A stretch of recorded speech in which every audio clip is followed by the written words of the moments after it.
We live now, baby. Look, y'all, we got such an amazing group today. America. I want y'all to clap for the panel. Or you can just make it. There you go. Round of applause. Round of applause. Listen, it is another Wednesday. This is my show, my own podcast, and I'm your host. Y'all, we are live here at Sherman Phoenix, and me and Savannah just had a vegan burger. Definitely did. It was dope. It was fire. Good. So make sure y'all get down here and try that shit. The waffle fries. His name is Brandon, the owner. What's it called? Twisted Plants? Twisted Vibes. Twisted Vibes. Twisted Plants. I don't know. There are a subsidiary of Twisted Plants. That's why. Okay. That's So you're not wrong, but you didn't say it right now. Okay. Okay. Well, listen. Today, I wanted to give flowers to Mr. Tonedef. This ain't about me. This ain't about me. Oh, wait. I could do that. Hey, Got you covered. Got you covered. Thank you. Yes. Tone, What up? you are like amazing. We all think you're amazing. And we are so honored to know you and have the opportunity to do the things that we love with you on our side for support, guidance, all kind of education. This man is multifaceted, multi-talented. Plenty hats. Oh, y'all gotta forgive me. I'm still working, even though I'm on the show. Can't stop, won't stop. Don't stop. Can't stop, won't stop. Rockefeller, get down. Look, I am testing out new software while we're also doing this. So you gotta, I'm multitasking here, but that's all because I always gotta make sure we good. But thank you for that. You're welcome. I just realized this is actually my first time being a guest on your show. Yes. And we've been doing this for about a year now? Almost a year, yeah. So this your first time actually doing an interview with? Yeah. Really? Wow. It was. I'm like this. It's not her fault. I'm a very, very, very advocate about being behind the scenes. Even on my own show, I will do a whole show and will not be on camera. Mm-hmm. It'll just be my brother and whoever our guest is at the time. I really don't purposefully be on camera. I'll be serious about that. You be hearing him in the background talking and making points, but you don't see his face. You don't see me. That's you get to see the face behind the voice. Yeah. I mean, it's sexy as hell. I already know that. But a lot of people wasn't ready for that. Though. But what questions you got for me today? Because we collectively can talk. We can. We can collectively talk. That's why I love. Before we dive on you, I want everybody to go around and just kind of introduce themselves again because we've all been here. But let's just give the audience insight on who we are. This is part of the panel. So let's do this, y'all. We're gonna start with Miss Savannah. Hello, I'm Savannah Birds. I'm a part of the panel. I have a nonprofit called Lupus Has No Face, 501c3. We got some events coming up next month. Informational on the 4th from 12 to 4, and the walk is from 12 to 4 as well at Clutch Park. Hope to see you soon. If you want any updates, go to www.lupushasnoface.com. Yeah, Lupus Has No Face. Yes. If you want a little bit more information, make sure you go check out that episode of Where I Come From, where we sat down and had a beautiful conversation about lupus. Yes, I watched that. It was dope. I tuned in on that too. Thank you. That's lit. Now, it's me. Hey y'all, y'all know me, Tika G, as always. I only have one event coming up. That's the end of this month. I am in the 98.3 Jammin' comedy contest. Hold on, wait a minute. Let's say it correctly. She is a finalist. I'm a finalist in the 98.3 comedy contest. Right. It's a free open show to the public, so there's no excuse for you not to show up. We'll be at the Poverty event venue at 6822 West Browndale Road. I love to see y'all there, so I can make y'all laugh, and let's do it. Yes. Your turn, babes.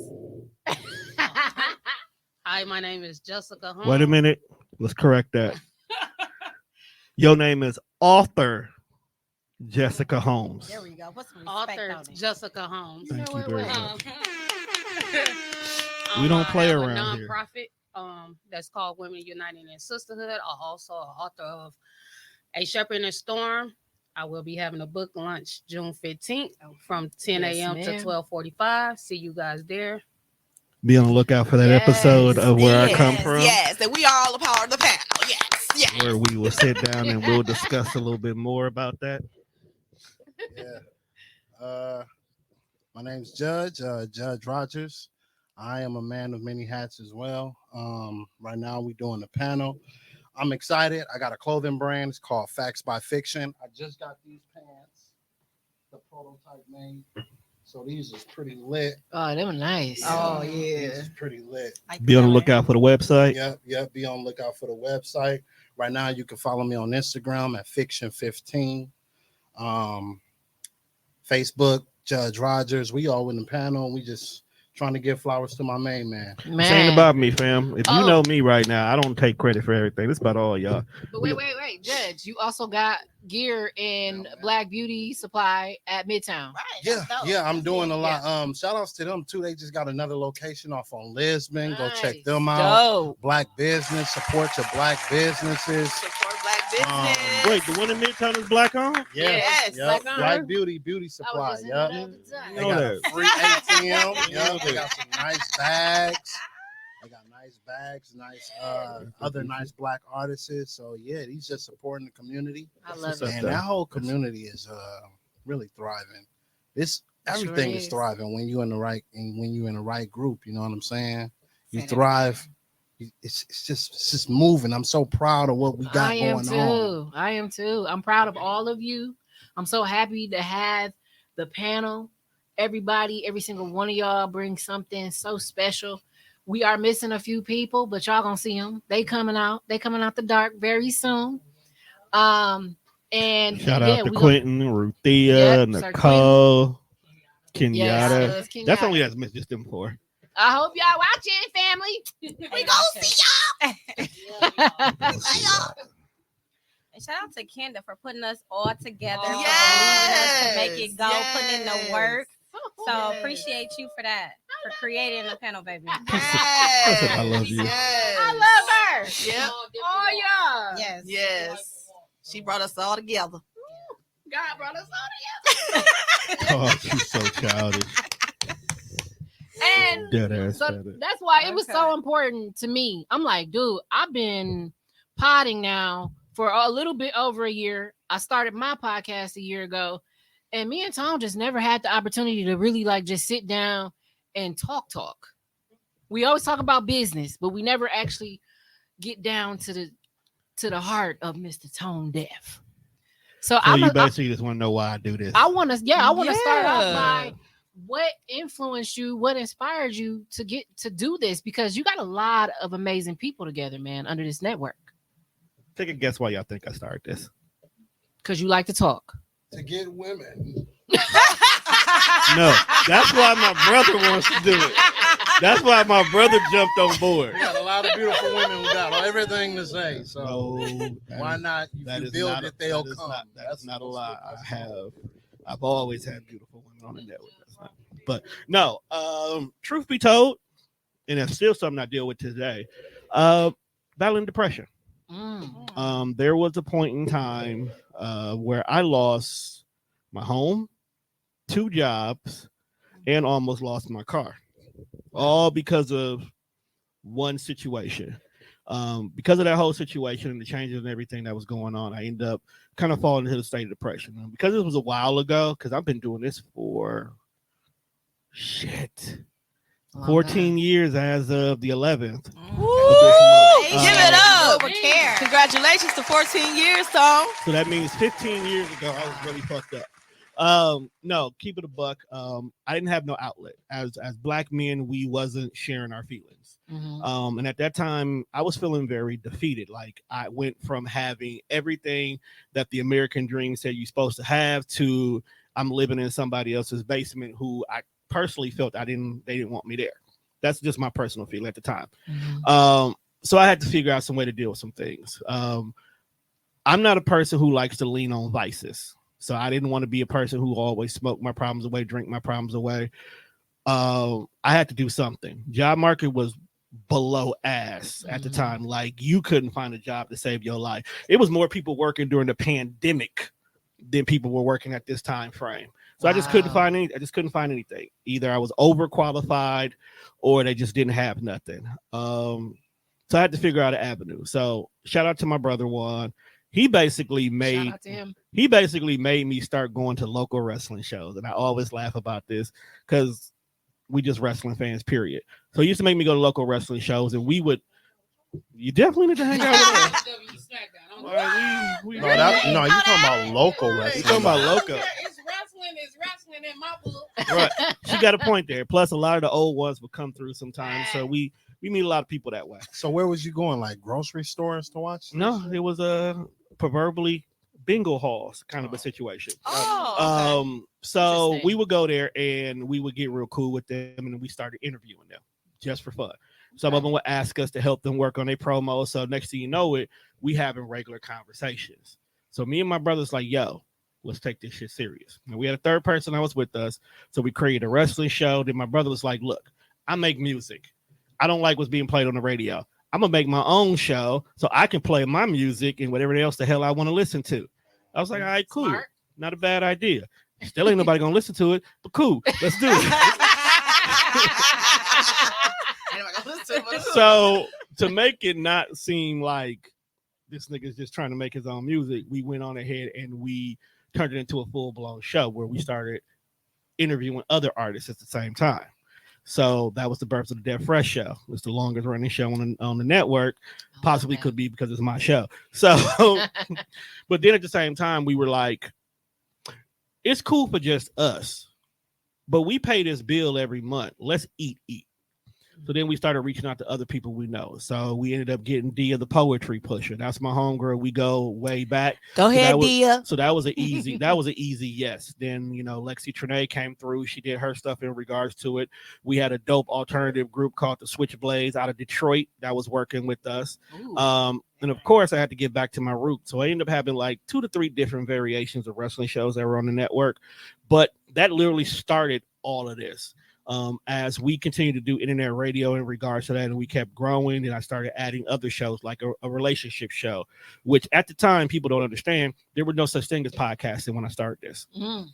So did it still have the same term, podcast? Or podcasting didn't come into existence until Apple created the term, believe it or not. Wow. It was internet radio, but at the same time, internet radio is just the evolution of what regular radio is.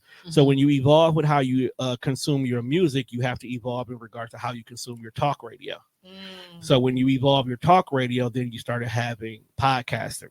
Then the pandemic hit, and when the pandemic hit, people started losing their fucking minds staying in the house. So next thing you know, people started looking at avenues of how to reach out. You got some people who was like, hey, this podcasting thing seems pretty cool. Let me go ahead and try that. And they were taking their stimulus money and buying equipment. Then you have famous people like artists, rappers, movie stars, stuff like that. People who you can't go to work no more. You can't go on tour no more. So then they started hopping into the game, says, hey, well, I can sit at home and do this and talk about this. And then next thing you know, people like Joe Buttons, Joe Rogan and all of them started becoming popular and bigger. Actually, you started off the same time with Joe Rogan. That was 14 years ago when that wasn't even popular. I did. That's like almost like I like. Because nobody was listening to Joe Rogan. Nobody was listening to your brother, but y'all was all making music, all doing your thing, all setting a platform and setting structure and a foundation. Nobody was nobody was acknowledging that. But they were. The thing about it was they were listening to us, but no, we were not acknowledged. A lot of people were not acknowledging the internet radio because the one thing about podcasting, and if you notice some of the more popular podcasts, they're not popular because their content is good. They're popular because of who they are and the machine that's behind them. So personality definitely became a thing. So eventually we had to shift gears. We couldn't continue to keep doing internet radio because the technology started being behind the scenes. And then my sister wanted to pod. Okay. Now, if any of y'all know Mimi. Hey, listen. Shout out her pod. No, I'm getting there. Her pod is very, very pivotal to the success of the network as a whole. Too, by the way. Please do not curse her. No. But then my sister finally decided, after we had told her multiple times beforehand, you need your own show. She finally said, yes, I want my own show. But then she lit a fire on my ass because we did an episode. It never came out. I don't think you can ever find this episode ever. She did not like how it sounded. Okay. And I agreed with her. It's like, when I look at what we were doing and what everybody was listening to, she's like, nah, this is my shit. When it's your shit, we can do whatever y'all want because that's y'all shit. But this is my shit and it's going to be done right. So what we going to do? So I ended up calling my job, took a loan out in regards to my 401k, copped about $5,000 worth of equipment at the time. The rest is history. Wow. Can I stop you right there? What made you go so hard? Like, because it seems like you didn't. Did you believe in your brother? Did you believe in anything that anybody was doing, or were you just bullshitting around? Let me give you an honest answer. If you know me, the number one thing is I love helping people. Okay. Yes, you got a big old teddy bear heart. Yes, he do. That's the number one thing. But the second thing about me is, if I put my name on something, we are not about to fucking play about it. Regardless. So when my sister literally said, Tone, you need to do this, Tone, you need to do this, she would say, if you don't get this right, how do you expect people to pay for you? How do you expect people to pay you to do something when you're not doing it right? Yeah. So I had to put foot to pavement and figure out, how do I make this sound like somebody else? So the number one thing I would do is I'll go listen to everybody else's shows. And I would literally sit there and I would listen to things like Amanda Seale's show, who's a great monologuer. How does her show with her by herself make you want to stay here? Then I would go listen to Joe Budden and not listen to the ignorancy in regards to what everybody else said. And I would go and listen to what everybody talks about. I would honestly do my homework. I probably did more homework in regards to making everybody else sound good, to the point that I said to myself, I'm going to start consulting. And it's to the point right now where I literally sit you down before you do your show, and you damn near have to go through about a 3-hour master class before I let you pod. Damn near. And almost everybody I have ran through that still podding to this day. Fire. Way to go. Okay? Fire. And it's not because I want people to have value in what they're doing. Anybody can get up here and talk. But one, are you informing anybody? Are you educating people? And more importantly, are you entertaining us? Right. Tika's been on my show about 3 times now. Yeah. And you probably have laughed more being on air with me and my brother than you probably have been at somebody else's comedy set. I can't contest to that. I was dying. I was screaming, and it was some of the best time of my life. But it was pure entertainment. Right. It really Big was. energy too. But in the midst of it, you learned something every episode. I did. And you were informed about what you could do next in regards to anything that you were interested in. Yes. Absolutely. And it's a formula that's always worked. And I try to make sure everybody has that. And you know what? I also felt that from you when I first met you and Tommy. Shout out to Tommy, Mr. Can Beats. Shout out Tommy. Now, Tommy came into the game. Tommy came into the game later on. But I got to also give major flowers to somebody that's also a part of the panel. Yes. Is Ruthia. Woo! Let's go, Ruthia. Here's the reason why I got to give Ruthia her flowers. TDR would not have grown anywhere past just me, my brother, and my sister had I not ran into her and her group of beautiful young ladies, pretty, plus size, and powerful. Wow. They logged online one day and were just going live on Facebook, and I seen one of their videos, and they had a pretty dope conversation, and I was like, y'all need a show. And we all sat down here at Sherman Phoenix, believe it or not, and had a nice little conversation about how their show would go. Now, at this point in time, I wasn't charging nobody because I still had a lot of kinks in my armor, so I didn't feel safe going out to war with anybody and expect you to pay me to do it. So I had made a partnership with them. They helped me get this spot we used to record at on the South Side, and I wasn't charging them. And we sat down, and Ruthia, and you'll hear me say this multiple times, was my biggest headache ever. We love you, Ruthia. I love Ruthia. I swear I do. I love her. She was my biggest headache. Yes. And she wasn't my biggest headache simply because she was being a brat, even though she is a brat. Because she kept you on your toes. No, it wasn't even that. What? We bumped head about a lot of things. And it taught me how to step back and get out of my own way sometimes. because what she could have been complaining about may not have been anything that had anything directly geared towards me, but because the issues were in this moment, I took it personal. And you can't take anything personal because everybody comes from different walks on life. So everybody approaches things a little bit differently. And because of her, me and her had to learn how to communicate. We were just talking about this. Okay. Talking about this. Me and her had talking about this last night. You deal with me long enough, I'll show you how we can make everything work. There's not a single topic we'll never have that I won't bring it back. So that's what I'm good at. And we had to learn how to communicate. And because of that, our friendship actually grew. That to the point where if you see me and Ruthie around each other, you would swear that we've loved each other the way we do for years. When there was a point in time where we would pull guns on each other and bust. What you say? No, what you say? And never think twice about it. But it was all because we both had to learn how to step out of our own ways and listen to how each other was. And because of that, I learned how to start maneuvering with other people. So as I started working with more and more people and different personalities and different energies and different views of what they wanted their show to be, it made me learn how to work with different ideas. So if you even right now, like when you came to me with your show, I didn't tell you how your show should go. I let you figure it out.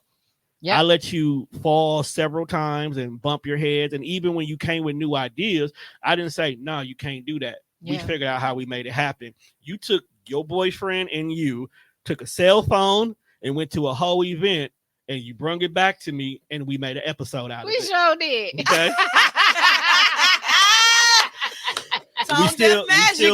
we still made it work. And that's kind of why I continue to do this, because like my sister say, I give a voice to people who needs a voice. Yeah. I allow people to get something because you never know how much that this one episode that you did where you talked about something not only changed somebody that's one of your listeners, but how much it could have changed you. Yeah. You know how many times I've sat across this microphone and watched whole shows of people crying because they finally were able to get some things out. People had revelation. I sat here and had an episode on the show that he didn't make it past 5 episodes, but he was able to sit there and tell his mom, number one, he came out the closet to her, which she openly said, nigga, I already knew. Secondly, he was also able to say to her how he felt about her parenting style, which was really hard for her to hear because if you, as y'all are mothers, okay, y'all know that sometimes y'all do the best that y'all can with what y'all got and y'all make shit happen the way y'all make shit happen. Period. But to hear that what you've done and how you've done it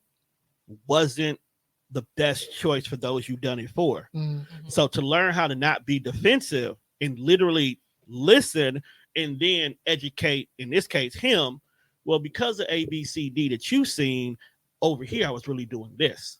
There was times you had this and I didn't do this. And then more importantly, her learning that over the whole entire 20 years of raising him, she never once said, I love you to him. And that was major to him. Wow. And it wasn't that she didn't say, I love you because she didn't love him. She was raised in that mentality where what I do is my sign of love. So she felt like she didn't have to say it. She felt like she didn't have to say it. Some realistic ways back then. You got a roof over your head. You got food in your belly. You got clothes on your back. You can get whatever you want materialistically. That's me showing you love. When in actuality, all he really wants you to say, okay, son, I love you, be safe. Yeah. Literally, I could have changed the whole trajectory of how he looked at life. So those are those kind of episodes that I'd love to create because it makes you look at your own situations a little bit differently. Because I ended up after that episode having to go home and have a whole conversation with my mom because I come to find out my mom never said I love you. And it was, and the funny thing was when I talked to her about it, it never clicked in her head that she never said it. And it's probably because nobody ever told normal. Her. Yeah. So now it allowed us to start our healing journey and repair a lot of things that we both go through. Because I still deal with trauma to this day, which is why I still deal with depression. That's a whole other conversation. But next question. I think that's dope. You opening up like that, though. Yeah. People should open up about their feelings. Yeah. Okay. It doesn't make you look weak at all. Yeah. Well, that's something, but that's new. It wasn't about the men. It was about the women. Where do y'all think that came from? Like women not showing men love or nurturing. Like, Well, I don't know did about go that. out the window? Right. Because it's some, I'm saying that like that's a whole both of the nother women, topic. both of the women both said that they never loved their son. No. I think you lost it. It's not that they didn't love their son, because every day said that they didn't love him. No, hear me out. Every day moms get up and the first thing they do is they fear what's going on with their son or their daughter, especially little black boys. We can walk out the door and not make it home, and we didn't do a damn thing to deserve that. So moms live in constant fear every day. So when you do that, you more so work harder to protect us. Now, I know the fact my mom loved me because there was tons of things I know my mom did in the name of love, but to verbally not hear it, it didn't impact me like it impacted him. But it just dawned on me that she never did, which also makes me be a lot more active about saying it. So my daughters, every single day, it's a common phrase. We say "I love you" like commas and periods in my household. Even As you should. Even before even when I have to discipline them, even before I discipline them, I let them know. I say, look, I love y'all to death, and you know this, but I will whip fire from your ass if I still have. Shout out to the dads that discipline. Real parents. Real parents. But the good thing is I haven't had to get to that point because my daughters know that when I have to say something, you know you've gotten to that point. Like I call my youngest TT baby, but if I have to call her Tiana, she knows she's already crossed that line. Yes, government Okay. names. I call it black government names. Even when I said, now you know better. Why are you like? I talk to my kids with more respect. Something me and my mom didn't do is we didn't have that conversation, that rapport, that dialogue, because there was a lot of times there were things where she was being protective about, but I didn't understand why.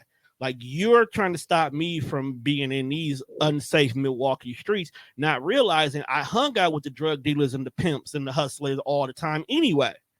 They were there. They were just not, they were a part of my life regardless. So had you had this conversation about why you didn't want me to be in these scenarios, then I could have gave you a better understanding of why I am in these scenarios. I'm not out here with the drug dealers because they got me moving weight across state lines, even though I say that a lot. I'm out here because I'm actually helping them get a more better education. I go to school and then I come home and teach them. Okay.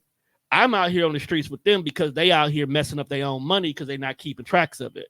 I'm out here telling them what you could do to keep these boys off your back because you spending wildly over here. Instead of doing this, go buy this over here. You go cop this record store over here instead. That way you can wash. You was telling them how to wash money. Nigga, I told That's you. some BMF shit.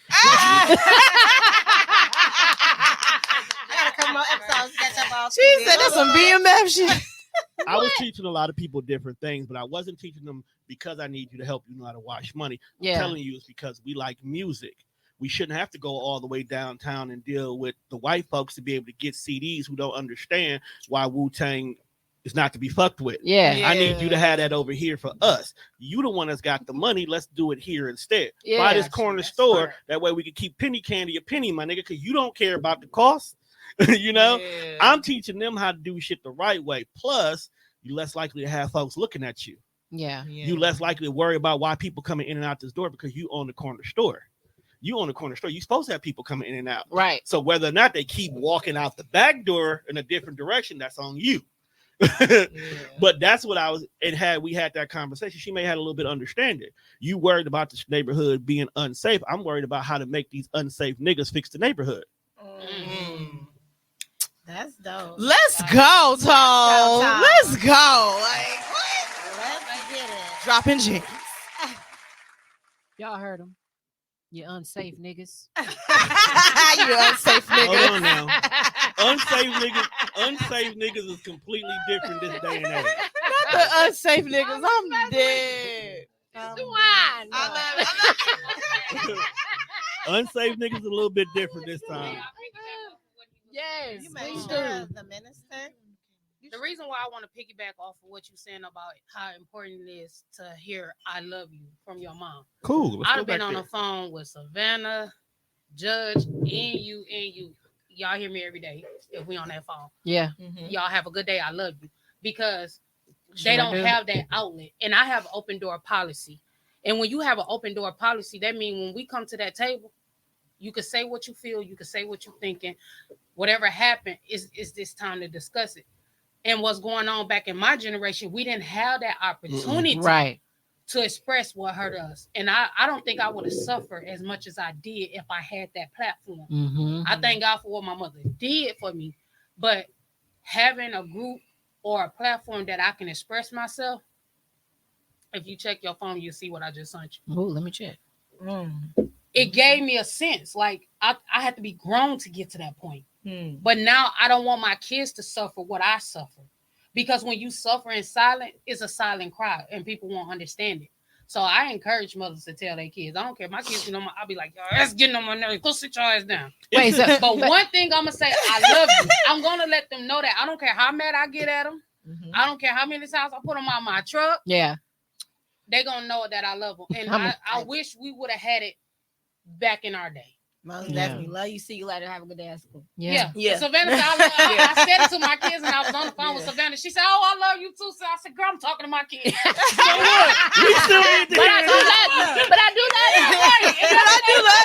that. We still need to hear that at this big old age. Yes. Yeah, and then that's why I think that's dope when she started calling the panel. That's just my opinion. Yeah. And before we all got off the phone, I love the fact that we all say, "Hey, I love you." Yeah. Keep going. You talking about that day we was on the phone? Talking about that day we was on the phone for 12 hours? No, baby, we was 14. 14. Y'all, that was a good day. That was a great day. I was homesick. They kept me occupied. Man, I got I ain't get shit done that day. I ain't got work done. I ain't get shit done that day. I had 3 Zoom meetings, pop off, pop back on, and still have everything else done. Productive. Food, dinner, everything. I wasn't nowhere near productive. Cheers, baby. Cheers to me. I wasn't nowhere near productive that day. I knew. He was helping you through. So wait, you sent me this. You want me to say it? Not yet. Not yet. Okay. It's exciting. Y'all be on the lookout. Y'all be on the lookout for this Just do? the Minister. It's something coming. It's something I brewing. It's something brewing. I can't say nothing. Something brewing. See, that's the problem. I didn't get anything. I feel all right. We feel left out. Why y'all feel left out?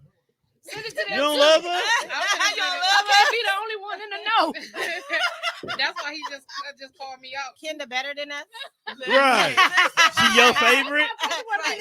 She's favorite You now. you her favorite? I see how it is. No, it's not even like that. Supposed to be about me. Okay. Who else got a question for Tom? You got I had a question. You go ahead. You go first. You go first. Go ahead, Savannah. Let me just. Oh my God, my mind just went blank. But it was something to the point where your love exudes how you take care of your teammates. Your teammates. It showed the love because for me, my experience is that you go above and beyond with care. Hold on. You Did do. say The hold on? love I show you is different. Oh my God. Now, hold on. Hold on. Because our conversations come from a hurt place. So I handle you a little bit differently than I say I would handle Kenda, or I would handle Jessica, or I would handle Judge. Me and Tika's conversations came from a hurt place before too. So I handle y'all a little bit differently because one, whatever I say is going to have a major impact at what you do next. It definitely does, and I appreciate that. So y'all special. I don't do that for everybody. Just want y'all to know that. Okay, continue. Y'all special. Yeah, I can't. I knew I was special. He said, "Y'all." Everybody know I'm special. Y'all, but you a little special. Special with the on there. How you doing? I appreciate everything that you have done. Comma butt. There's no but. I can't even come after what you just said. So it's on you. Oh, it's on me. Yes. You know I gotta ask my question. Go for it. You ready? Ain't nothing off the table. Okay, you ready? Okay. So my question is, so obviously you've been in the game for a while now, and do you feel that being the person that you are and being so involved with so many people's different values of growth and their different paths of growth, do you feel like that changes you in the process too, or do you feel like it's just kind of like a part of like their growth and their path? Oh no. Everybody changes me. That's a good question. There's no way you can interact with anybody without having some form of a change. Whether you had a positive or a negative interaction with them, it's still going to change you regardless. Think about the last person who pissed you the fuck off. Right. You approach certain situations a little bit differently now. Okay. You may not deal with that person, but now you also are now more prepared and ready to look at certain situations. Yeah. Also, everybody I deal with, they come to the table with an expectation. And sometimes I have to adjust myself to that expectation because I would not say yes to this if I can't meet that expectation. And sometimes I can deal with somebody and it doesn't work out, but it makes me change how I handle going forward. Take a prime example. I recently just had a show with two lovely young ladies who wanted to start their podcasting journey. We only got about 3 episodes out of it, but during that whole time, our interactions were not on the same page. Okay. And we couldn't figure out how to get there, or personally, I couldn't figure out how to get us on the same page. Maybe about 10 years ago, I may have went a little bit crazy about the situation. I may have talked about, pointed all kind of fingers the whole 9 yards. But when they came to me and says, well, you know, we're no longer going to work together, I was like, cool, because I already knew in advance I'm smart enough that I've danced this dance long enough that this dance ain't worth dancing. Okay. Okay. I didn't know you danced, but okay. Them Milwaukee niggas be dancing. I can cut a little rug here and there from time to time. Cut a little rug here and there. No, and because of it, I knew what to expect. And that's because I've dealt with people in the past who had familiarities, but I grew up enough to not just say, I can't do this. I'm not going to do this. No, I stopped. I said, okay, let's see what you need. Let's see what part of what I'm doing may not be matching with your expectation. Let's have this conversation.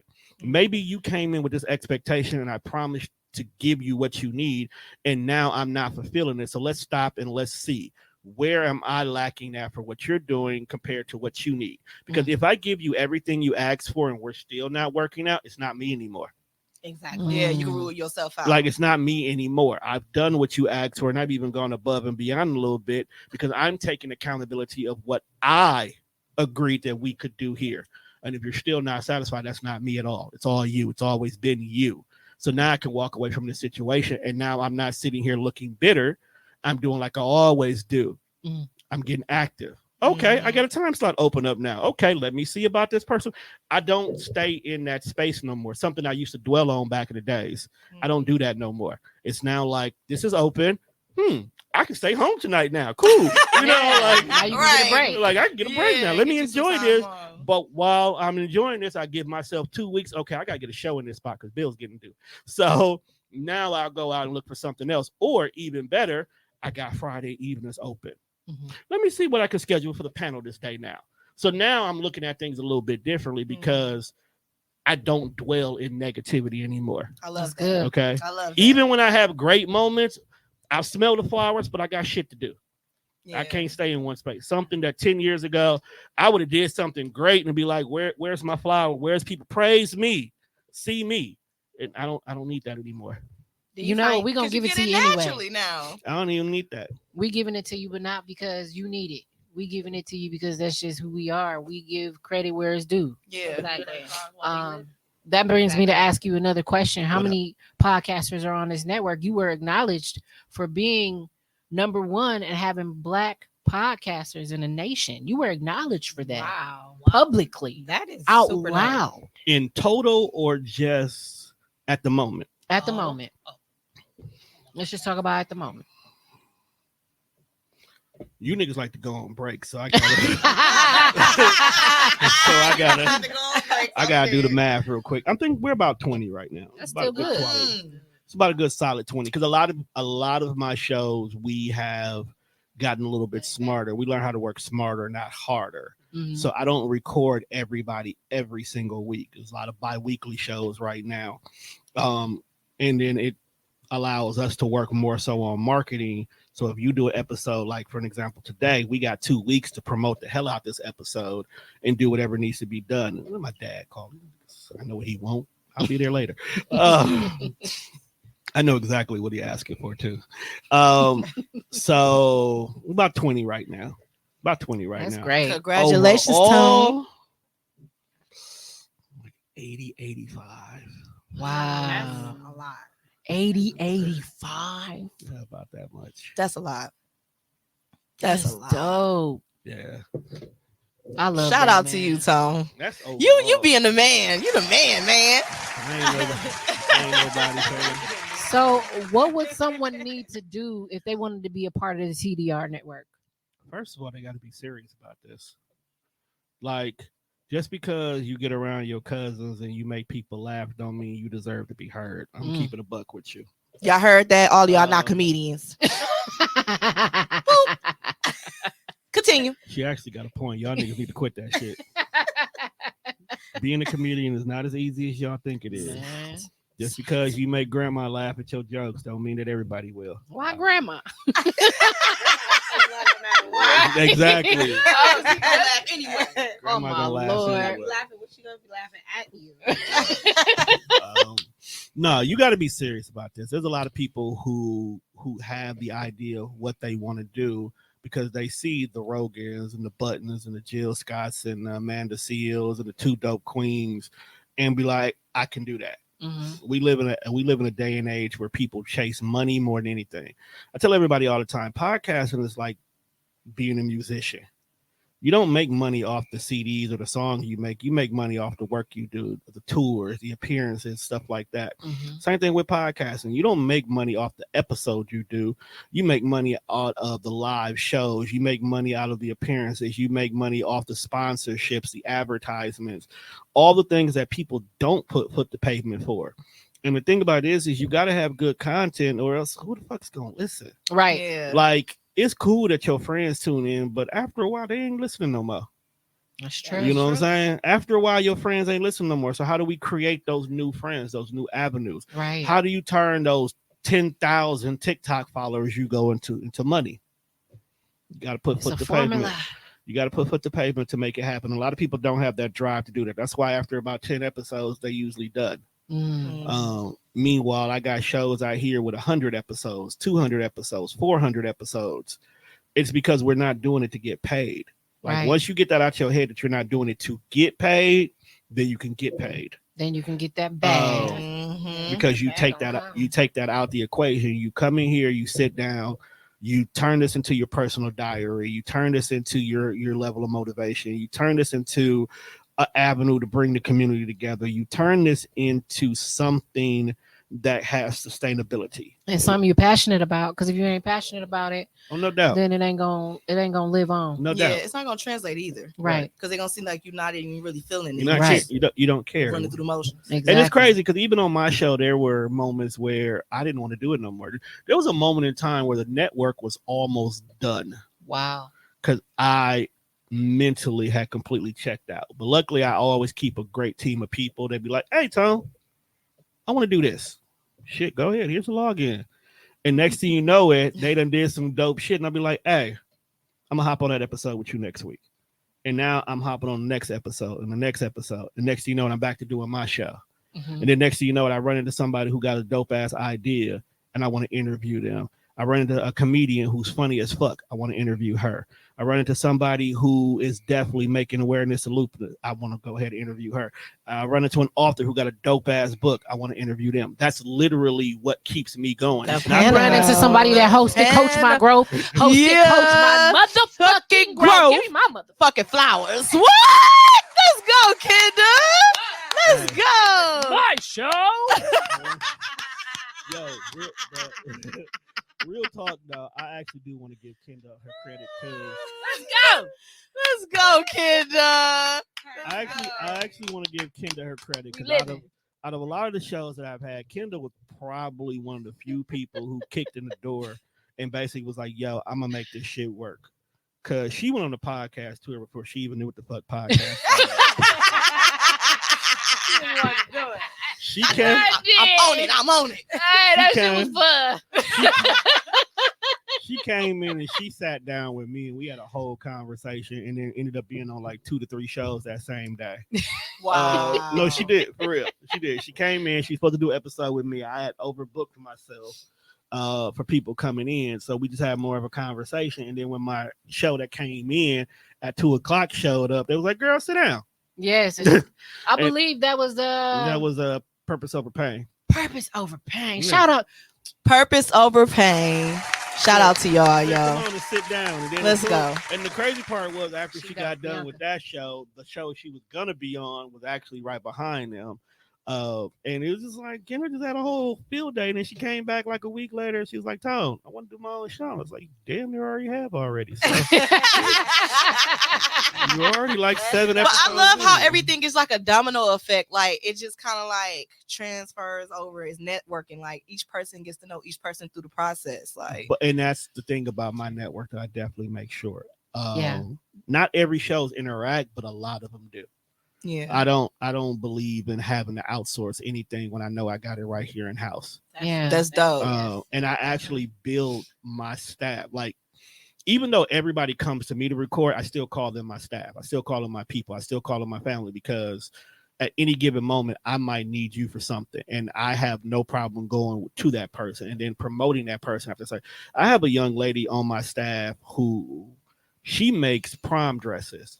And in the beginning, when she first started doing their show, that wasn't her thing. That's what she was doing. But anytime somebody was looking at any type of alterations or stuff like that, that was the first person I was instantly recommending. I wasn't looking at any. I tagged her and shit. It was one year I tagged her so many damn times. She was already booked. She had to tell me, "Tone, stop." You can decline work. Like, Tone, I ain't got time to do it. And then on top of that, I'm shout out to Cree of Cree Couture. She done got so big. She has her own spot that she quit her regular job, and this is what she does That's full time now. That's and amazing. She's definitely living her best life on the back of that. So if I have it on my staff, there's no reason for me ever to go to anybody else. I sat down one day and I told my friends, like, if I wanted to put on a full-blown fucking concert, like a Summerfest-ish concert, I can do the whole thing without needing anybody that's not on outside of TDR. Do not need it. That's lit. That's a powerful. That's lit. That's dope. That's lit. That's how it should be, though. But I still go outside though, because I still like to bring more people together. Yes, Tone can make a whole thing happen, but I like what you're doing. So I want you to be a part of it. I like what they're doing. I want them to be a part of it. I want you to get the exposure. I have a team. You don't. Let's come over here and see what this team like. Yeah. Come see what partnership looks like. Come see what conglomerations really work like. Because you can stay over there and do that all by yourself and be stressed as fuck. Or you can come over here and get with Def Row and we're going to get you where you need to be. Def Row. Hey, so do you know who this is? This Diggs? I do not know. You know, that might be my boy Diggs from Geek Hey, Set. I don't know. what's up? Might be my boy Diggs from I Geek can't Set. see because I don't got no Okay. glasses on. I took mine off too, so don't feel bad. Come on. I'm blind as hell right now. I'm blind as hell right now too. Shout out to TikTok, because we live on TikTok as well too right now. Hey, let's go TikTok. That's another thing about me. I can't stay in one place. I'm always trying something new. One of the big things about me was I was probably one of the first people to turn podcasts into visual. Like, I did not. I love it. I That's love my it favorite too. part too. I Being love able it. to I'm- interact Actually and see. Yeah, I I was like one to of the see first people Yeah. who turned it visual. I love So it. during the Yeah, with the pandemic, picture books. audio was cool because everybody would listen to podcasts on their way to work or while they at work. But once everybody started working from home and people were able to sit there and have TV on while they were at home working, I was like, well, why don't you get to see these shenanigans? Yeah. Because there's some Yeah. crazy stuff up in here. So I started making it visual so you could physically see the conversation. But then I used to go one step further. It's interactive. I used to have a lot of shit going on screen at one time, and I had to cut that down to now it's just very simplistic. But now the comments and the conversations are a part of it. And that's a very big thing for a lot of my shows. One of the reasons why Mimi's show is so damn successful, people would stay up to 10 o'clock at night on a Sunday to interact with her on her show, all because they get a feeling of podcasting that's not being done anywhere else. Yeah. You know, and she's fucking sick, twisted. Fuck She's too. hilarious. But Yeah. she doesn't even have I a never podcast. got to meet her. I in don't even person. call it a podcast anymore. She has a late night talk show. I That's love how that. I refer to it as. She has a late night talk show. But We're gonna do after hours with. Ooh. y'all can, She mean, said, I'm not about "Ooh." to say nothing else. She Let's said, talk about "Ooh." this when it's off. look, conversations from the couch can come back. Man. We'll leave it at that. Okay. What y'all was talking about on the couch? Freaky shit. Talk about whatever the fuck you want to from the couch. Conversation. Listen, conversations on the couch. What? From the Conversations on the couch. What? Conversations from the couch. Come on, everybody know what them conversations on the couch be like. Right. Them conversations be on the couch. Speaking of conversations on the couch, whoa, hold on now. Wait a minute now. Have you ever gotten we were having this conversation. I don't know if it was just you or we was all having a group chat, but you said once you got somebody's mind, you got them like that. You remember you saying that? I most definitely say that all the time. Okay, so with us sharing our thoughts and sharing our ideas, have you ever been like in like a mental situationship with somebody that has had a podcast with you? What? I know where he's going with this. You understand what I'm saying? I'm done. What? Y'all understand what I'm saying? Yeah, Sips tea. A mental. So Repeat it. basically, in so many words, he's asking, have I ever had a situation where someone stimulated my mind to the point where I had to cross boundaries? Yes and no. I want to know what. Never mind. Yes and no. I was just wondering what sparked that. Yeah, what sparked that question. I don't see Conversations on the couch. I don't see a ring on his finger. Ain't no ring on Conversations. Ooh. Yeah, I'm good at conversating. Ooh. And I have lots of conversations on the couch. Ooh. So Lots of conversations that's on a the good couch. segue into what I was just about to ask him. Yeah. You gotta get in where you fit in. You gotta get. Haven't said anything all damn my episode. God. Let me get a question in. I didn't know if you were trying to be funny or that's what I was asking. Oh, jeez. Okay, I got you, Judge. I'm with you. We here. Yes and no. Yes and no, but I also have a hard rule since I've been doing business, because I don't make a business with pleasure. Once we start doing business, all things are off the table regardless. Only because it gets messy. And I don't care how great you might be, you got a bill to pay every month. And I can't pay bills with pussy. So we got to leave that where it is. Once I'm dead. saying. Let me high five over. Take a head. One more done. One more. I just had to duck. That's all. I had to duck a little bit. That's all I'm saying. Can't pay bills. Y'all So Y'all with some that, fools. So have you ever? I cannot. Have I never? Have you ever loved somebody so I haven't- much it makes I haven't crossed. I you haven't crossed cry. it. The temptation has been there. The offer has definitely been there, but I have not. I worked with a lot. You want to hear something funny? Oh, Here's something funny about that. Working with a bunch of beautiful women has actually made me numb to beauty, to external beauty. wow. It's made me very numb. Interesting. Made me very numb to external beauty. Like, So, what do you look for internal? Makeup is. You got to be beautiful in the inside versus the outside. See, I knew you was gonna say that, but I was asking him. no. Let me clear. No, she right, but not. She right. I want him to say it. She right, but not in the corny way that most niggas would say that. That's not corny. That's wrong. Hold on, I didn't say she was wrong. I said not in the corny way. You got to stimulate me mentally. You got to make me feel like, number one, if I'm having conversations with you, you stand behind everything you say in regards to that conversation. Two, I got to learn from you just as much as you're going to learn from me, because there's not a single time that anybody has never had a conversation with me and they didn't walk away with learning something new. So you got to be able to do the same thing to me. And it could be something very simple. It don't even have to be anything major. It could be just something about you that I'm learning new about, or how you view things. Because I'm a person where you can look at the world from one way and I'm going to sit there and try to figure out why you look at it that way.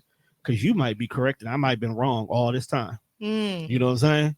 So just simply how you put it. Number two, it's how you carry yourself. Pretty privilege is a real thing, but it doesn't mean that you have a beautiful inside. That is true. You know what I'm saying? True.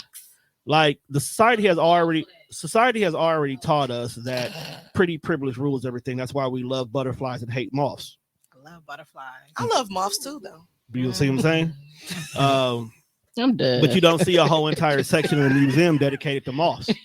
But you will to butterflies, though. You sure? Yeah. I like. Man, what That's what I was just thinking. When was the last time I was at the museum? But what we going to the museum. When we going to the museum? They had moths in there. The panel gonna take a field trip. We taking a field trip. Field trip with the panel, and we're gonna record it. But you're not grasping the concept of what it is. You see exactly. I don't like the way they look. They creep me out. But if you really look at a butterfly in black and white, they look exactly like they a moth. creep me out too. I ain't gonna lie. I thought they was cute till I went to that exhibit, and then one tried to land on me. I was like, I'm out of here. Well, if it makes you feel any better, Mimi hate butterflies too. She hate them with a passion. She got a story behind that. But no, it's literally a lot of my conversation. Then reciprocity is huge for me as well too. I don't know where the hell in society where the man has to do everything and that's the only way a woman becomes interested in a man is become the norm right now. No, you got to give as much as I get. You can't ask for something that I can't ask for it back. But at the same time, if I know that you're locked in with me, like we rock, you can have the world. You ain't never got to ask for it, but you got to make me feel like I'm not wasting my time too. Mm-hmm. So making sure you tell me I love you and you show it to me is just as important as getting whatever the hell you asking for out of me as well too. And the minute I feel like it's not being felt that way, I'm a Sagittarius. I'll shut that shit down and be done ASAP. I can literally be madly in love with somebody and somebody can say something and just like, I don't even know who the hell you are. Just that simple. Savage. Let me ask you something. Let me answer you something. So what you just said, most people say that you're not supposed to have expectations. So do you think you're supposed to have expectations? Everybody's supposed to have expectations. I believe so as well. How dare you walk into a situation not knowing what you expect from the situation? That's how you get fucked over. That's how you get used. That's how you get manipulated because you don't expect anything from that person. Therefore, you can't hold that person accountable for anything. Mm-hmm. So when somebody is showing you how they want to be loved by showing you the acts of what they're doing for you, it's okay for them to expect good is going to come, right? Because that is kind of I'm not done. So let me put it in these terms. If I'm building a relationship with Kendra, okay, and sexuality is a spectrum, I fucks with it. Oh my God. We are building a relationship, just not what y'all think. So if I'm building a relationship with her and I'm pouring into her and I'm just pouring into her because for one, that is me and I'm there, right? Mm-hmm. But now it's time for Savannah and she doesn't pour into me. My expectations are poured into her because I have already seen how she can be of value to me. So if I'm pouring into her, I do expect that sometimes she will pour back into me. And if she doesn't, that becomes a problem. But some people say you should not expect or you should not do good to others because of that. And I feel like that's wrong. I feel like that's using. That is using. Misusing. Misusing. That's using. But let me ask you this question. Prior to before you started pouring into Kendra, did y'all have the conversation of what the expectations of what this relationship will be? See, if you came into it and y'all had, and this person doesn't know that you're in it for a long term, you're in this situation for a permanent partner. Oh, she's mine. She ain't going nowhere. Again, love is. We had those conversations. Listen, I'm sorry because I've been locked in for 2.5 years now. Oh, we had those conversations. We I think we had those conversations. We just look at each other, honey. Yeah, we just look. We gotta look. We had those conversations. Conversations to be had. But I'm just saying. So if this individual, in this case, for this scenario, know that you're here for the long term, then yes, you are supposed to have the expectation that you're pointing. But you also have to understand what you're doing for them is being received the same way you're giving it out. We have this whole entire thing about love language right now. It's a new hot ticket. Yeah. So if your love language is gift giving, for an example, and you're buying her everything and getting her stuff like that, the way she loves you back may not be gift getting. So you may be expecting for this individual to buy gifts the same way you're receiving gifts, but she may be doing stuff for you. She may be complimenting you, giving you the words that you need, the encouragement, things like that. They're still loving you. They're still reciprocating. Yeah, everything in a different way. Acts of service. Way. But you also have to have an understanding that what she is doing for you in this scenario is her version of what you're doing to her. Yeah, but if you're not communicating that, then they will never know. That's not a new thing either. The Five Languages of Love. It's not new, but it's just people are just it's now. just now people. Everybody should be reading. Yeah. The thing about it is people are now follow trends. Yeah, exactly. So they're now starting to put labels on everything, and they're starting to try to find reasons to justify natural human behaviors instead of creating these scenarios themselves. So that's why we have things like people basing who they're gonna date off their zodiac sign and stuff like that. Which is another topic. That's so much of another. We're not gonna get that deep in that. Okay, next question. That's another conversation. That's another question. We pod now. Let's go. But no, I do got a question. I do got a question for Tone. So what up? It is known that you are single, right? I'm free. Okay. I'm free, he said. So would you if the opportunity presented itself, would you be willing to date a woman who is actually interested in like really pursuing marriage and things like that with you? Definitely. It's never not off the table for me. What if she's a podcaster? Aww, that's nice. As long as she's not on my network. She can't be on the network. Quit playing with us, Tom. Okay. Not making it easy for it, man. No, it's cool. Because I feel like even if it was somebody on your network and you just God bless you with that person, it's undeniable. You can't tell them no. I won't tell them no, but it will make things complicated. We do have to get an understanding. Yeah. Okay. That's all I wanted That's to know. all. We would have to get boundaries. Boundaries have to be boundaries. Now, if it's somebody I record and they pay me every time, they may have to go work with Tommy. But that makes sense. Making sure you align it perfectly so there's no conflict of interest. Exactly. At the end of the day, as an individual who has worked in multiple different businesses, I got to run it past HR.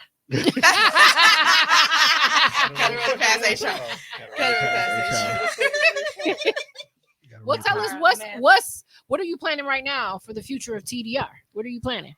All right. Okay, I'm never a nigga who hides anything, so I don't give a fuck. You could try to do it first. You still won't do it better than me. There we go. But, let's go, Tone. Let's go, Tonedef. Let's go. So, I don't know if a lot of y'all knew. Last year, I launched the Pod Station. So, basically, it's a radio station. It's an internet radio station because I always got to go back to my roots no matter what. That's 100% podcast first. It's podcast first, music second. So, basically, that means when you tune in, your typical talk radios that you've grown accustomed to growing up, your 860s, your 103s, whatever that has these talk shows, instead of them being talk shows, it's podcasts. Whether you're on my network or a sister network or a partnership with somebody else, you will always be able to listen to some podcasts. And of course, not every podcast are the same length. So because I like to put everything in 2-hour blocks, if your show ends at, let's say, 1:39, from 1:39 to 2, music plays instead. So it's podcast first, music second. I had to put that on pause for a minute. Okay. I think big, but sometimes I'm not prepared for when I think big off? And it be bigger than I expect. So it was a lot, and I mean a fucking lot of moving parts in the beginning, and I didn't have a proper team to run it like I needed to. So if all goes well, it will be back up and running come June. Okay. With me having a smaller regular recording staff now, I can easily shift a lot more of my time over to getting that reestablished. And then I'll have probably a team of 2 or 3 that will be running it consistently. Okay. So that'll be back up. Second thing, I got to bring the kickback back. TDR used to do kickbacks all the time. Anybody that's been on TDR for years will tell you the one thing about our kickbacks was legendary. Is legendary. It was legendary. It's on a hiatus, but it still was legendary. It was so bad that we literally got kicked out of the building we used to record at. Wow. It was lit. Right. Get kicked out. Because we may or may not have fucked up a bathroom. That's a whole nother conversation. That was not a confession. I wasn't there when the sink fell off the wall, so I don't know who did it, so I can't prove it. But but we did do more of a professional. We did more of a professional kickback game night last year. It went pretty okay. But I also was up against West Milwaukee Summers. So we got a lot going on. Yeah, we got a lot going on. So now I'm gonna revamp it, and we're definitely doing that. But this time, I think I might throw a musical concert first. I think we might do a full blown musical event first, and then a kickback. Let's go, Judge Rogers. Let's go for the music. I'm here. Whatever you need, bro. I'm definitely partnering with a few people in regards to that one. We gonna have a lot of local talent that's dope. And thing about it is I'm not only just R&B and rap when it comes to people I would like to work with. You may get a little rock, you may get some alternative, you country. You may get country, you may get a little bit of jazz. You may get a white woman with a banjo. I don't care. Like when I do stuff, I do it. I do it big, I do it special, I do it unique. My goal this year is to get that white money because they love giving it away, and I want all parts of it in one shape or form. And then I want to spend it on all black people. I'm overdue for a pop-up shop, but I don't think I'm going to do a pop-up shop this year. I think I'm going to go ahead and get behind this engine called Coach My Growth, and we finna force her to do this shit major this year. Because if you missed the last one, you fucked up. Because that shit was big. That shit was so big, Sherman Phoenix was mad at me, dog. Like, you don't understand. They was mad at me for a good 2 months. I believe. But I took that L because I knew 23 vendors in the building. Yeah, I took that L. It's just the minister. Yeah, I took that L proudly because what she did was so major that even though I took an L, it was definitely a W for her and her team. So I was cool with that, with no questions asked. But you too big for Sherman Phoenix. You can't do it here. I can't do it here no more. I realized that. I realized that day. I'm like, oh man, we gotta go bigger. You gotta go bigger. That's crazy. That's amazing though. That's We gotta hit King Pavilion. Ooh, let's go then. Let's kill two birds with one stone. Them. Let's do it. We're gonna kill two birds with one stone. You can do Coach My Growth in like the 2 side rooms, and then we can have a whole podcast festival going on in the middle. Oh, yo. We do a whole podcast festival in the middle. I'm with it. That's cool.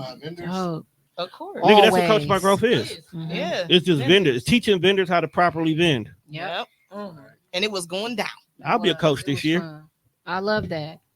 I appreciate you volunteering because I'm gonna need you. I know you are. So I'm gonna need you. You heard it here live on Minding Your Own. Minding Your Own. You heard it here. Tone is gonna teach y'all how to do shit the right way. Yes, people do want to know. They want to know how to pod. They want to know how to get into it. They want to know. Ain't just that, fam. Just overall, I teach you how to do anything. Yeah. Just so y'all know, Tone and Kendall are both in business management, so they know what the fuck they talking about. Just putting that out there. Oh, and so do these. Y'all do too. Dreams behind their name. Like, I'm very impressed with everybody on this team. What I can do. The thing about it is, I'm more than just business management. I'm a teacher. I'm an accountant. Mentor. I'm a mentor. I'm something like a therapist. A lover, a fighter. A lover and a fighter. And a drug dealer. Street pharmacist. They can't prove that yet. Pharmacist. We play all day, y'all. That's what we do. So get ready. They can't prove that yet. All right, I got another question. So, Tone, with you being somewhat of an empath and a therapist, I'm definitely a fucking empath. Who do you vent to? What is your right? That's a good question. Yes. I like that. Yeah. Let's go, Tom. You want to hear something funny? 90% of my depression comes from the fact that I don't decompress. Oh, okay. You gotta let it out, no, sir. And it is. I definitely 90%. Happy endings. Oh my Lord Jesus. 90%. Judge. No, he right though. You like can't even lie like that. What's something right? And especially because I mean, you always right. Don't get him a whipping, not just yet. That's behind the scenes. No, but I'm right about a lot of no, my name is Judge Rogers. No, you cool. So sorry, no, you cool. Y'all, believe it or not, y'all are quite mild compared to what I've dealt with plenty times before. We are mild. Very mild compared to. We mild sauce. We need to get mild sauce. Mild I don't want to sauce. be mild sauce anymore. Just turn it up. They don't like that. Like, do we got to get spicy up in this one? Right. No, Jalapeno keep it a Put buck. your paws on me. Let's go. Keep it a buck. I really don't have anybody I can directly pick up the phone. Now, let me rephrase that. I don't have anybody I purposely go to decompress with. I do have people that if it really came to push and shove, I could pick up the phone, we can talk, it'd be no issues whatsoever. I definitely got friends who've been rocking with me since I was a wee bitty, itty bitty. So they know how I move and groove. I got people who check on me all the time. Matter of fact, my friend Solar just literally hit me up earlier to check on me just to see how I was. I'm keeping it a buck. Y'all check on me. Yeah, we do. Yes, we do. Just hold you accountable. Y'all check on me. So I have it. It's just Call that you at 7 a.m. But you I'm not gonna answer. you I am not. Keep you gonna on the phone all day. She know. She already know I don't answer at 7 o'clock. You gonna answer? I'm not gonna answer. It's For okay. you. We'll still get you sleep. next time. I'm still gonna sleep. Hey, I wear my watch in bed at night just so I can roll over and tap that red button. I hang Are up in you a heartbeat. serious? I'm not a person until My 8 feelings o'clock. are hurt. I'm not a person. Don't It's worry. okay. I do it to everybody. It's okay. I do it to my mama too. She's like, hold on, I'm not ready to talk to you right now. I'm not in that person. I'm not in that space. No, a lot of times it just comes from the fact that sometimes I be like, you going through shit. You don't need my shit too. But what about them dumping your stuff on you? Don't you gotta release? I do. But a lot of times I allow people to proverbially dump on me because that dump, you talking to me could have been the one difference maker from you talking to me and you never being able to talk to anybody ever again. And that's just something. I've lost a lot of friends to random suicide. And only to come to find out they never had anybody to talk to, or they never felt like they had anybody they can reach out to. So that's one of my real driving factors why I'm so quick to ask everybody about how they doing or how they checking out. I got a list of people that I check on daily, every day. Some people I specifically make sure they get that one little inch of motivation every day, because the last time me and you talked, you damn near scorched the earth. So I can't have you doing that. I got homeboys who I got to be like, yo, you good, fam? Do you need hey, let's go do A, B, C, D, because that could be the difference between you and knocking somebody's head between the washer and dryer. And, you know what I'm saying? No, you laughing, but it'd be dead ass. It'd be dead ass. It's the truth. That's why I'm just like, baby. Even sometimes I got people who they sometimes it be people that just they dealing with somebody and that's they need a help understanding why this person could be the way they are. Because sometimes just talking to me and be like, yo, when was the last time you did A, B, C, D? Well, he should know, but no, he doesn't. He should not know. You need to let him know, and don't let him know in the moment of anger. Let him know when y'all two are in a calm state so he can hear you and not be defensive. Like I've saved whole marriages. Y'all all right, Tyrese. You don't understand. No, dead ass. You don't understand. I have homegirls who we have sat at work and had 3-4 hour conversations only for her to go home and be like, look, nigga, you was almost divorced. Damn. Right there. And right there. Someone will call you somebody's work husband. I'm about to turn around. Give me the drink. You about to start some fights. No, you don't see that? Nope. You want to know what? You don't see that as being like some type of what do they call that? They do call them work emotionally cheating. Oh, that's not emotionally cheating. You want to know why? You want to know why that wouldn't be the case?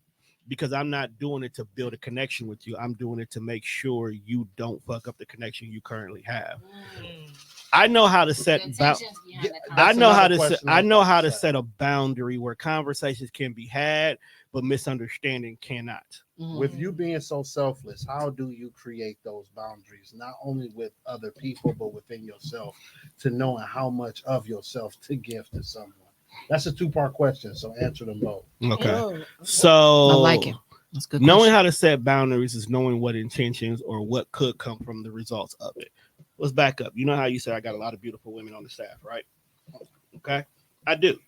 And if you know me well enough, if I'm cool with you, I will compliment you simply because compliments should be given no matter what. You don't have to have intentions behind them, but you can compliment somebody. But I also make sure that you don't get this mistaken that I'm not shooting my shot at you, but if you look good, you look good in the story. Then one more time for the people in the back. you look good, you look good. you look good, you look good in the story. And it don't have to be anything further beyond that. I can tell that. But sometimes you end up getting in situations where individuals are not used to hearing that. So now that you giving these compliments and you made them see themselves in a light that they're not either familiar with doing or haven't heard in so long, sometimes you have to be like, hold on, we cool, we friends. That's not where we going with this. You look good. I'm sorry that you don't hear it enough, but that's not where this is going. That way we can still be friends and you can understand that you got somebody who's cool with you.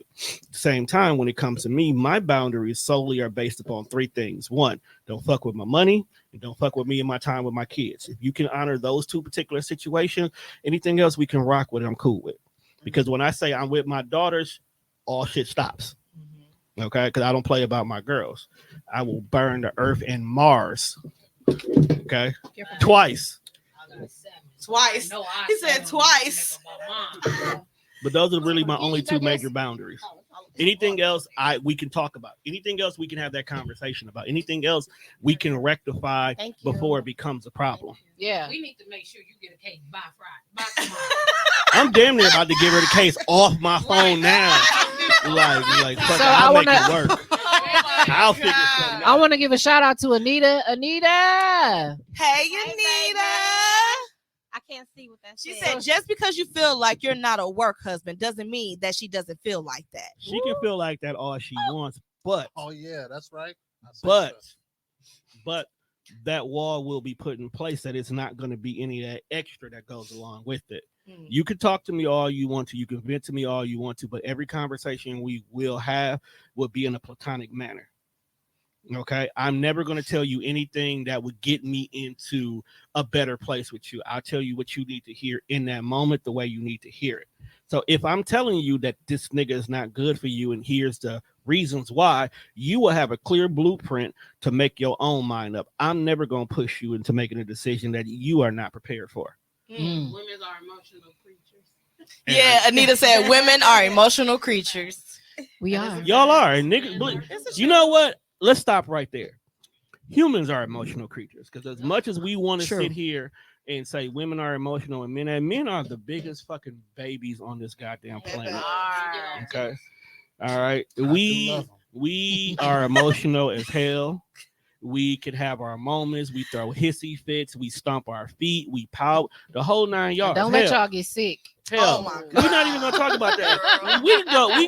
We can go to the internet right now. There's a whole entire hissy fit going on with this soft guy era shit, which is basically just emotional men throwing the fit. Drizzle. What I'm saying, just emotional men throwing the fit. So we just as emotional as y'all are. We just worse. Y'all just different with it. Y'all, as a single man with about 5 streams of income with a 3-bedroom house, I need to date a woman with a 6-bedroom house. Drizzle. Drizzle.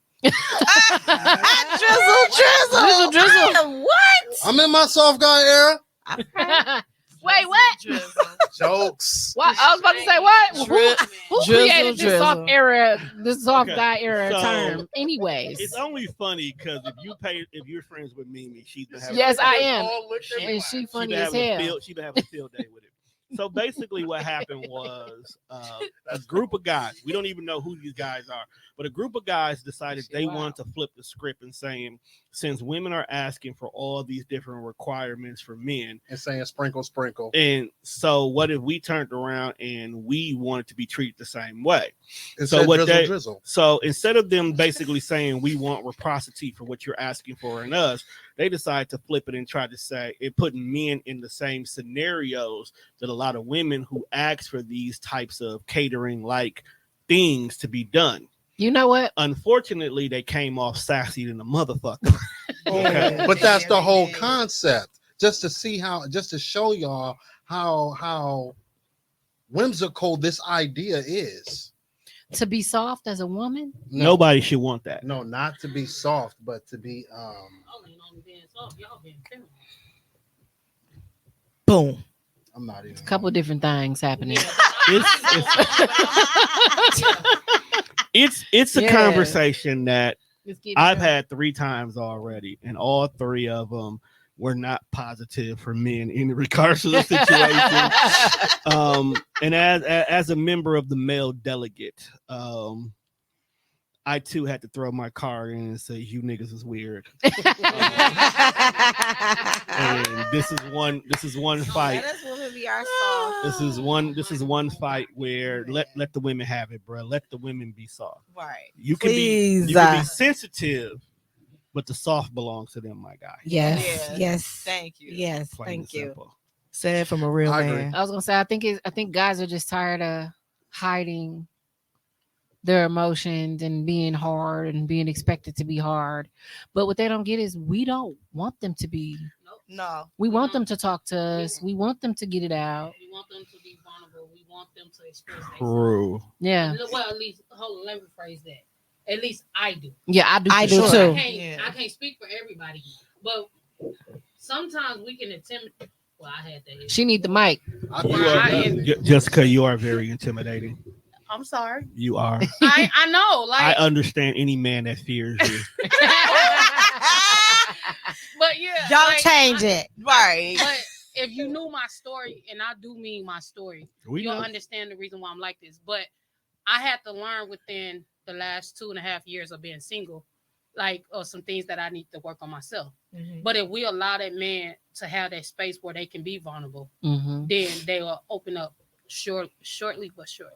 So if we open that platform, let them be. Even if you don't want to hear it, you can still help them. Mm-hmm. Cause I don't want a nigga hard all the time. I just don't.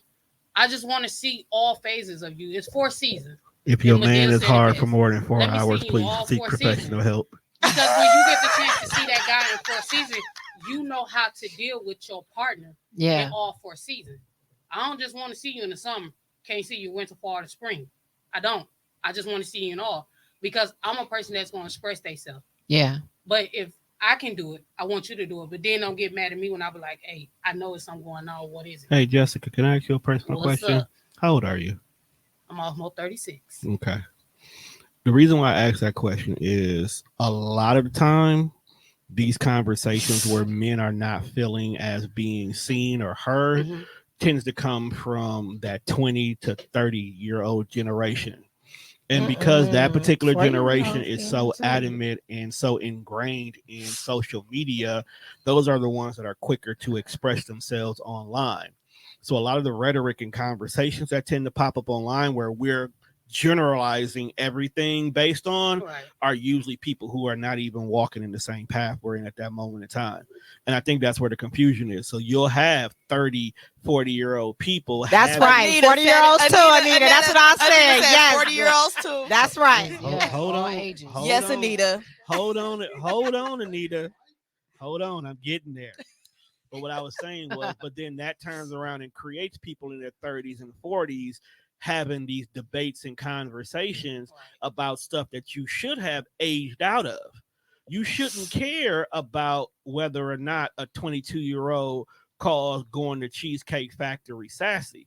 We should be at that point in time that we actually may have a couple of things on the Cheesecake Factory we personally love. So going there is no big deal for us. That's right. You know what I'm saying? Take me. Well, I need to say with his unstable ass. Y'all need to go check out Boulder Junction. What? Boulder Junction. Girl, you ain't never been to Boulder Junction? Oh my Listen, God, I love it. I'm just saying. So I still like Olive Garden. Don't fucking play with me. I'm a Get out my pasta face. head. I I don't play always Hey. love Olive Garden.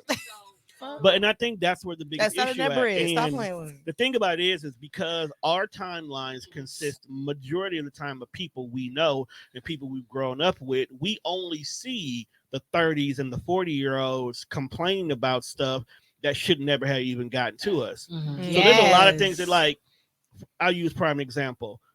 Glorilla can date and be with, even better, Meg Meg can date and be with whoever she wants to, and we, as older people, shouldn't give a goddamn what she does, because Meg is still in her 20s. Right. Okay? And when we were in our 20s, we was definitely fucking up left and right. Yes. And telling old people to mind their business. Now we the old people, and we need to mind our motherfucking business. We're not owning that. Who's old over here? She said, "Who's old?" I don't know what you're talking about. You can have it. You can have that. That's how you know. Ain't nobody old over here. She said, "That's how you know that they old." Hey, we look better than this younger generation out You here. had me till you called me old. So, Tom, what you serious. say? I look way older than I am, and I'm just Baby, saying. as far as we're concerned, everybody on this panel is 25. Here we go. 25. You need to explain why a 25-year-old has this much white facial hair. Hereditary. That's hereditary. He died at that color. He wants to be popping. I am 45 and I live in my truth. Okay, I am a happy 45. Because when you get to 40, you don't give a fuck about shit. But I've been to, I ain't 40, but I've been to that. You also a mom of 7. You hit that about 3 kids ago, girl. So, you stopped giving a fuck. Big 3 gang. kids ago. Big gang. Gang, gang. Because I stopped giving a fuck at 2. So, Tom, What up, though? So, do you think because of the way a person speak or a person express themselves, do you think it do with how they was raised and the culture that they came from behind? Because I was raised up on a bunch of elderly people. I didn't really deal with my crowd, my age group. I wanted to know what the world mean, what it meant to live in this world. Mm-hmm. And then everybody tell me like I got an old soul. I don't care. So, Because I know my truth. let me make sure I heard you correctly. So are you asking that is an individual environment plays a factor in how they are? Yeah. Absolutely. Product of your environment. 50-50. Okay. Here's the reason why I say that. I grew up on 10th and Monarchy. I ran with the hustlers, the dealers, the pimps, and the hoes. But you can have a conversation with me and you would never assume that. I could sit here in front of y'all and say I moved weight across state lines and nobody will believe me. Can I say point where the trick's at? And you'll know? Probably. Probably. He know pimps and hoes. He got to know the tricks. Probably. I could tell you some of the traits to look for. Okay, let's do that. You gotta do your own homework. But I say that is because based on that information, I should be nowhere near the way I am now. Okay, so my environment can play a factor in who I am, but it plays a factor in how I move. It doesn't play a factor in how I think. Experience is what really makes an individual who they are, because I chose not to stay within that whole entire mentality. I chose that I want to see what the other world was. My grandma told me a long time ago is you can't hate something if you don't know nothing about it. Exactly. Okay. And the only way you can know something about it is if you go out there and you experience it. So I can't say I don't like dealing with white folks. I even give you one better. I can't say I will never date a white woman until I actually deal with white women. Okay. Only took one. Only took one. But I just use that as an example because anybody who knows me, they know that whenever a certain crowd of people come around me, I move around quickly. And they may not have any interest in me whatsoever, but because of what I've learned, I behave that way. But yet I can still move in any spaces and place. But I'm from 10th and Monarchy. I should be ignorant. I should be dumb. I should still be wanting to be doing this. I should feel like my only way of ever getting out of the hood was selling drugs, playing basketball, or becoming a rapper. That's a stereotype. But that's what I'm getting at, though. You're like that because if you train up a child, they will not depart from those ways. But life has a way of lifing. And sometimes you'll just make your own decisions. True. But at the same time, that's sort of like me. But at the same time, take in consideration if you don't properly train your kids. So I can tell you 1 + 1 is 2. But if I'm not telling you how 1 + 1, 2 can work towards your life, what you just taught me won't stick with me. Exactly. There's a lot of parents who will tell their kids don't do A, B, C, D, and you got to go to school, you got to get an education, you got to go to college. But you don't tell them why those things are so important. You don't show them the results of choosing this, choosing that. And then on top of that, when they get old enough to truly understand it, you don't tell them there's also alternatives because not everybody's built for college. Right. Okay? Yeah. It took me 3 times to realize, fuck this school shit. Yeah. Okay. It only took me one. It took me But 3 then you times came and $20,000 later. Right. When I you think- was ready. Right. But the thing about it was I only went to college because that's what I was told I was supposed to do. Yeah. That's what the school system teaches you to do. They teach you to go to college. They teach you to continue to be a part of this pipeline of education. And then you get on the other end of it. You got your degrees. And depending on the career field you went in, you may not even have a job. True. You $100,000 in debt, but you're not even in the job that you went to school from. And then you got to go back to school to get some other stuff just to be able to get a basic job so you can pay the student debt, but yet and still you still were not able to use your degree. Then you come to find out that when you finally get into the career field you are, there's somebody who's 6 years ahead of you in that job who went to tech school for 2 years, got the same job. Or let's not forget about nepotism, where you worked your ass off to get this promotion, but because you the nephew of the CEO, he automatically got that position. Or that internal favoritism. That shit sucks. See what I'm saying? It does. It does. I know Anita on my ass. Yeah, Anita. Listen, shout out to Anita. Shout out to Anita because she definitely in the comments like sticking with us. I fucks with you, Anita. I fucks with you. No, but it's a little bit. At the end of the day, it's a little bit of A, it's a little bit of B. Your environment will dictate how your platform will be, but it's up to you of how you grow from that foundation. I can have a solid foundation, 2-parent household, grandma holding us down. This is the big mama house where everybody comes, big family.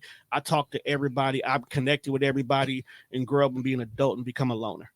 You know what I'm saying? It has nothing to do with your environment 100%. But what it does teach you, I know how to move with people. I know how to read the room. I know how to sit back and learn more about you before you even have one word come out your mouth. Most definitely. So that's why he said I'm intimidated. He read you already. I've read every single person from the very first time I meet every single person. But what I do is I have an idea of you, but I don't let that be how I decide how I move with you. That's now up to you. Like, I can read Tika and tell how the kind of person she is, but what she conveys to me will determine where our friendship will go. Will it be strictly business? Will we be friends, or is somebody I'll never speak to again? That's up to you to decide that. But I already have my interpretations of where you are and how you are. Facts. Yep. I love it. Anybody else got more questions? I can have some more questions. You be looking. I got a question for y'all. Let's go. I got a question for y'all. Tom got a question for us. What is y'all why? Huh? What is y'all why?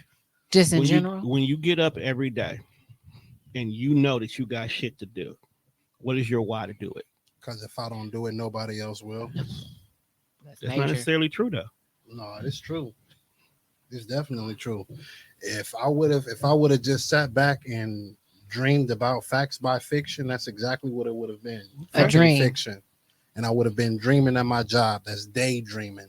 So why did you choose that avenue? Because I was scared for it to become a nightmare. Explain. Not ever had done it and regret not doing it? Is that what you mean? Sure. I rather fail fast and fail forward and fail often and learn from my mistakes and have my last L be the L and successful, rather than sit back on my ass and just say, what if? I wish I could have, would have, should have. You know what I'm saying? I would be remiss if I didn't. So let me ask you a question. I love that. Let's go, Judge. Let's go. Let me ask you a question. How long have you been doing this? Doing what, podcasting? No, you've been. My brand for about 2 years, 3 years. 2 years. At least one point in time during your 2 years, have you ever hit the floor where you'd be like, you know what, this ain't worth it? Yes. What made you get up? Myself. What about yourself? Again, saying if I don't do it, nobody else will, man. Somebody got to believe in my dream. Someone has to nurture it. Someone has to pour into it. Otherwise, these roots that I've stapled into the ground that I've built is nothing. It all. Have you ever seen a shriveled up plant? And it's still alive, but it just need water. Yeah. Yes. Woo, you just said something. Woo, let's go, Judge. Let's go. That's my wife. That's my wife. Let's go, Judge. So let me ask you this question. When the support wasn't initially there, what made you move forward? Knowing that there is a community out there. It's a 3-3-3 rule. 3 people is gonna like it. 3 people is not gonna fuck with it, and 1 person is not even gonna know you exist, or 3 people not gonna even know you exist. So if you find your tribe and you find the people that fucks with you and fucks with what you gotta find your tribe in whatever you're doing.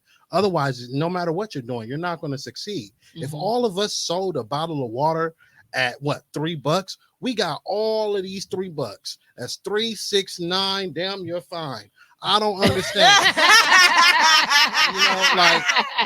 And if you got the time, then you got the grind. 3, 6, 9. And if you got the grind, then we all gonna shine. Come on. For sure. Real talk. And that's some real shit. I love Judge. I Right. love you, baby. Jessica, now, I kind of already know your why, but I want the world to know your why. Why do you do what you do? And I'm not talking about the babies part. I'm talking about why do you do what you do for you? Why I do what I do? Because the household I grew up in, we struggled. Okay. Like I seen ends meet, didn't meet. I seen ends meet. But to see my mama work the way she worked, I didn't want to be that person. Okay.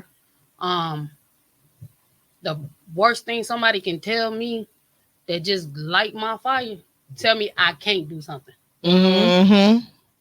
And if you tell me I can't, I'm gonna tell you. Do that one more time for the one time. I swear. But really it's because of what I seen in my past, and not only what I see in my past, but I see the struggle. Okay. The only thing, and this is not knocking y'all 3, so don't take this the wrong way. Only thing I dislike about being here in Milwaukee is every woman is in competition. Okay. Instead of trying to empower each other and work together. See, where I came from working together. I came from boosting one another. But for me, my main why is to see is because when I wake up in the morning, I tell myself, I'm not gonna be in the same place for long. Okay. I gotta grind. If I don't grind, who gonna grind for me? And I allow myself, and I feel like if I wouldn't have done it, and I had this conversation with Judge the other day, that I allow myself to pour into everybody else's dreams and everybody else ambition and whatever else they wanted to do, till I put my dreams and goals on hold. And I allow myself to be behind the curtains. And I allow other people to live the dreams or what I wrote out or the plans that I had for myself. But one thing I got to give her credit for, Savannah, when we was at 1700, she said, I don't care how many people have that same idea. They ain't going to do what you do. They ain't going to say what you say. They ain't gonna be and they like ain't going to you. rock the way you rock. Yeah. You got your own brand. You got your own flavor. All right, let me ask you a question. That's exactly that. In quotations. Let me ask you a question. What's You up? about to drop a book. It's fucking fire. I already got a copy of it. What is the end goal for your book? Oh, shit. I mean, shoot. Right now, my biggest end goal is to have it all across the world. And I do mean China, Japan, Europe, Egypt, wherever you are. Part 2 will be dropping. I was going to wait till I get on your thing, but I'm just going to set it now. But my goal is to hopefully that book helps somebody. Okay. And when I wrote that book, at that time, I was going, today made a year that I've been divorced. Okay. Today made a year, but 2.5 years of me being single. Also today. But writing that book, I was going through some things. And I got my minister license, and then I got my ordination. So it's coming up to a year for that, August 27th. But what did it for me was I had to separate myself. I jump a lot and I do a lot, but I had to separate my natural life from my spiritual life. And that what really created that book. And during that time of me writing that book, I was really going through some things. And I wanted a platform for every young lady, every man to have something that they can relate to. And when I did it, and I'm like, okay, God, you tell me to do this. People ain't going to hear my voice. People ain't going to do this. People ain't going to do that. And then that's when reality kicked in, that I was doubting myself. Okay. I was down myself. That's Thanks deep. to this guy right here, I poured into him because he was going through some things. But at the same time as I poured into him, he poured into me. And I got home. I said, fuck it. I'll post that lunch. I said, you know what? Because it was just that extra push I needed. Nobody knew. My family's like, you didn't tell us. I said, because every time I tell y'all something, I know it's not sincere. Oh, congratulations. Oh, I believe in you. So when God told me to shut my mouth and move in silence, now everybody got to watch me from the back. See, I was back there, but now I'm in the front, so you got to sit me at the table. So you got to pick the table that I'm at. If there ain't going to be room for you, baby, trust me, my table's already full. Hey. I need you to wrap it up. I need you to wrap it up. We got other people talking. Need you to wrap that up. That was your spiritual moment. She always knew this. She's powerful. She always knew that, and you have to have. And when you have self-doubt, you have to acknowledge that your inner me is your enemy, and you got to drop that shit like a bad habit. And she just sometimes we know these things, but we just gotta be reminded of who we are and what we're doing and where we're going. So that's all she needed. But she lit that fire, and I can't forget about Kendra, and actually all of y'all sitting at this table. Hold on, they about to have their fire in a minute. Hold on. Save all the comments to the end. It's on you, then. It's on me. It's on you. It's on you, boo. Hold on. Oh. Okay. I ain't asked a question yet. Okay, it's my time.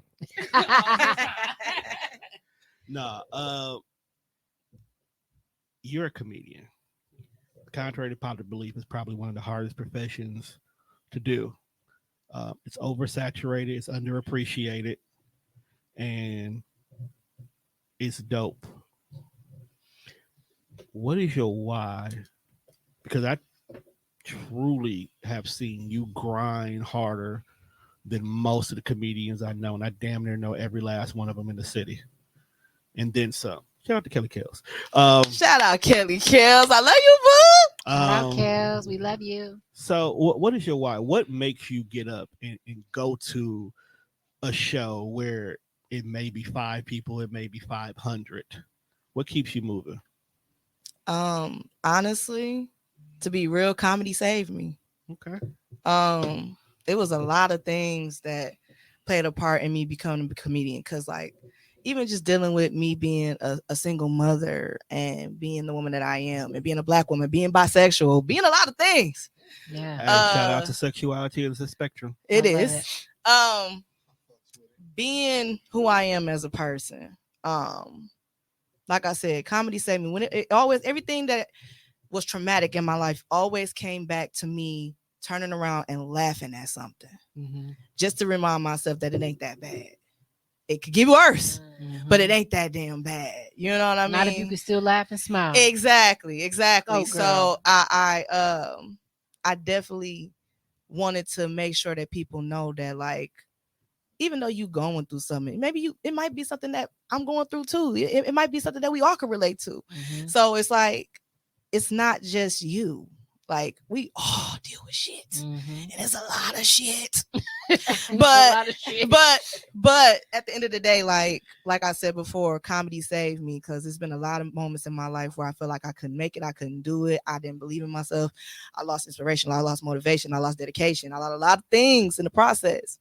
But it always come back to me believing in I have to bring joy back to the world. I had to always bring that laughter back. You know what I mean? So that's what means the most to me. That's my why. My why get me is emotional here. that's my why. That's my why, though. That's my why. That's my why. Your testimonies is beautiful. Yeah, that's my why. That's okay. You can smear that makeup. Hey, we ain't got no tissue. No, we're gonna end this show on the ugly cry. So that's my goal. An ugly cry. Oh, y'all testimonies is beautiful. That's my why. I always felt that, like, a lot of people lost their sight when it comes to dealing with life, and you had to be able to bring your sight back and your laughter back and your joy back, because it's a part of who we are. It's a part of our lifestyle. We got to be able to let it go. Yeah. Release it. Let it go. And just be happy, bro. Like, just let the shit go. And I had to learn that through comedy. I did. Miss Savannah. Hey, boo. Such a lady. Hey. Such a lady. I love that name. Such a lady. Hold Love on, that wait. name. lady. Thank you. Say it right. Fucking lady. You're such a fucking lady. Thank you, Minister. Now, Okay, no. me and you last week, we did an interview. So I learned a lot about you. And you dealing with this invisible illness. What gets you through? What's your why to keep you moving? My why is to leave a legacy. Okay. I want people to understand that just because you have an autoimmune or you sick or you have a formality or whatever the case may be, it does not stop you. It's ways that you can be successful. You just have to go about it and be in that community to get that support in order to do it. Because our mind can be very tricky to tell us that we can't. But I'm here to let them know, to let all of us. You don't have to have an autoimmune, but you can be successful as the normal people, they call it. What's the end goal for Lupus Has No Face? The end goal is to be nationwide. Not only just walks here. We want to have I'm not walks. walking nowhere. Yes, you are. Will you? We want to have walks nationwide. We want people to know who Lupus Has No Face is, our mission, our value, our goals. Want to be all over. Okay. That's the end goal. I love that. I love it. Thank you. I'm gonna do a commercial for you. I'm gonna put on the all purple bodysuit. Oh my God. So I ain't gonna have no hair. I'm just gonna have a T-shirt on that Not says the Lupus Has No Face. all purple bodysuit.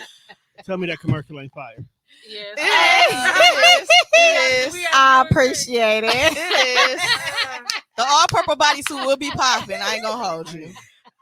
I'll pay attention to that shit. I'm like, purple bodysuit? Okay. You know what? I love purple. We'll do that. We'll put the billboard. We'll throw it over there on 35th and Capitol so everybody see it. Boom. Boom. Big Boom. boom. Boom, boom. Lupus has no face. You said Boom, it. boom. Kenda. Love it. Kenda. What's going on, my homie? The voice. I'm hot. It's hot in here. The voice. That wine that kicked in. You know- You gotta break the hell out of him tonight. Like, baby, You already kids ready. asleep. You already I'm on my way home. 10 minutes. Let's get a fan in here. You hot? You not hot? Fam? Nah. I'm dead. We've been doing this for about a year, Yeah. and you've been doing some amazing, fucking amazing things with this. You done had guests in here who I've connected with because of you. Hell, shit, I connected with these cats because of you. Yes. I don't know. I would have met Tika eventually, but eventually. But no, you definitely you bring people together in a way that not many folks can do. Yeah. Even the coach of my girl, because when I tell you, like, dog, that shit was fucking big. Like when you asked me to say, "Hey, Tone, I need a space," I was like, "Cool, I got you." You thought you got maybe 5, 10. You know the average that comes in here, but 25 fucking people. It's deep, bro. We couldn't move around. I'm sitting downstairs still trying to record. They coming down. It's like, bro, what's going on? Like, look, man, I didn't know it was these many people.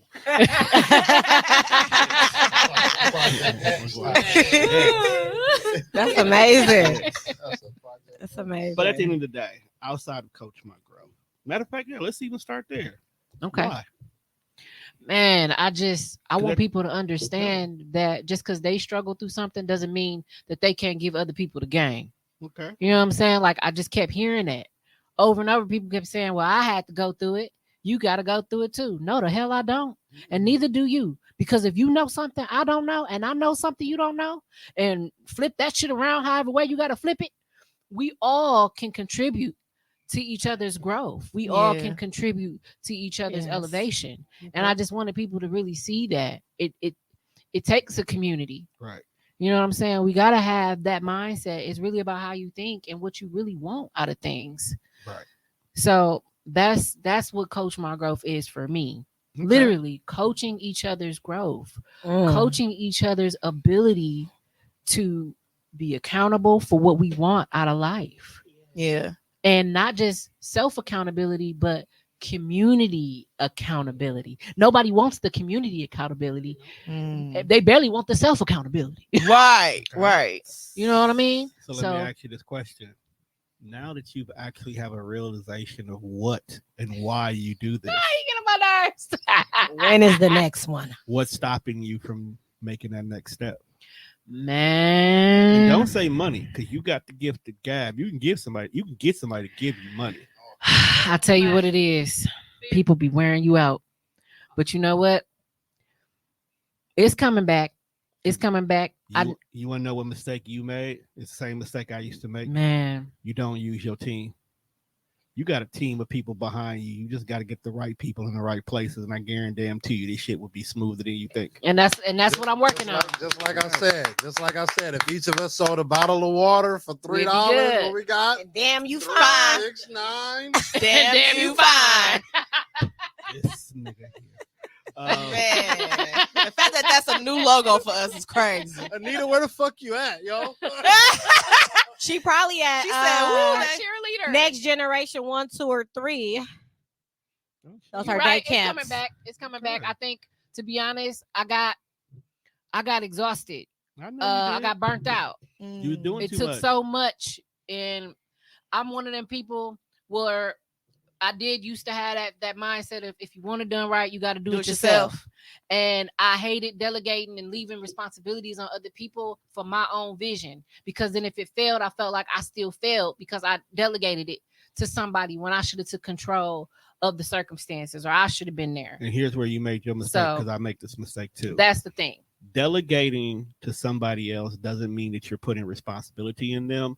Delegating just means that you're not the one putting foot to pavement. Mhm. You can easily follow up with them to make sure they got it done. You can easily check to make sure that things are done.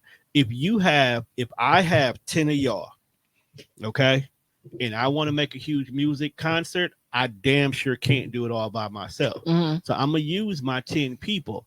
But what my job is going to be is to delegate to one, and that one person's job is to make sure the other 9 know what they're supposed to do.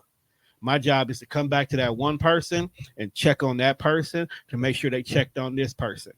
And then at that point, with them 9 people, it's their job to take 2 of those people Mhm. and make sure that they're responsible for 6 over here, 6 over there, or 3 and 3. And you know what? Math is I math. definitely could fix that problem Tuesday with one phone call. And guess what? That was my second event. So I'm gonna bump my head. I'm gonna learn. I'm gonna get on the ground. I'm gonna get right back the fuck up. So don't get it twisted. Right.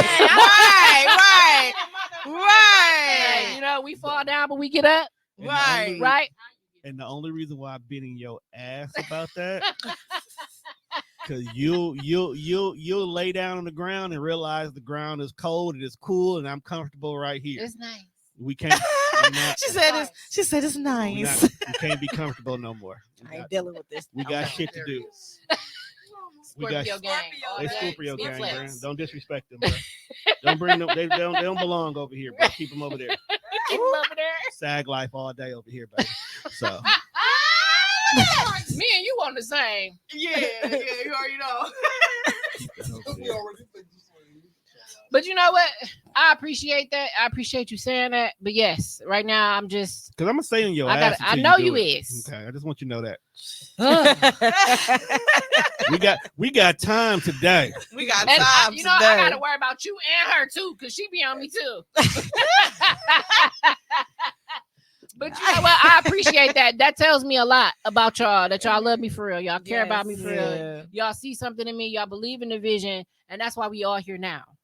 Like, and I know that. Like, I know that. We was all here because it was my day.